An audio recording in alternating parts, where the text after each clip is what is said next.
Hi, my name is Tate Weaver. I'm 18, I make films, I take photos, and I love adventure. A few months ago it was brought to my attention that my community college offers a study abroad program. The trip I was most interested in was a 2-week trip to the Dominican Republic. So I attended the meeting, and the trip sounds fantastic. Throughout the trip, we'll drive throughout the entire country, we'll be fully submerged in the culture, stay with Dominican host families, and volunteer at 3 different locations. During the meeting I attended, they had a slideshow, and during the slideshow they briefly mentioned something that's called a bate.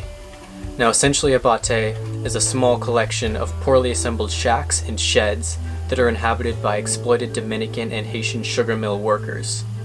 When I got home that night after the meeting, I did more research on bates.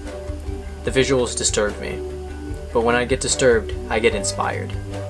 So I applied for the program, I sent my application in, and I got accepted.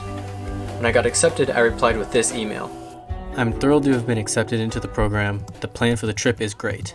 Now, here's my plan. I'll fly down to the Dominican Republic on June 17th and partake in the study abroad program.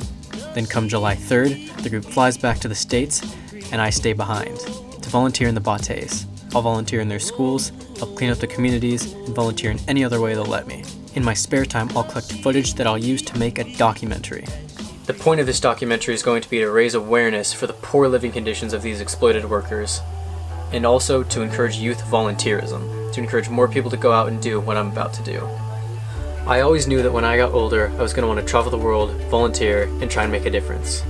Well, now I'm older, and I'm sick of waiting. The time is now, because the time is always now. There's no good reason for me to wait any longer. So I'm going to make this trip happen, whatever it takes. What I ask from you, from anybody who's willing, is a small donation of any amount to help me fund this little mission of mine. It'll be a small trip, and I'm only one individual, but along with the help I hope to provide through my volunteer work, and the awareness I'm going to spread through my documentary that I'll create afterwards, I'll also gain depth and perspective into the issue that is poverty, and that's going to help me create bigger volunteer and film projects in the future, because it all has to start somewhere.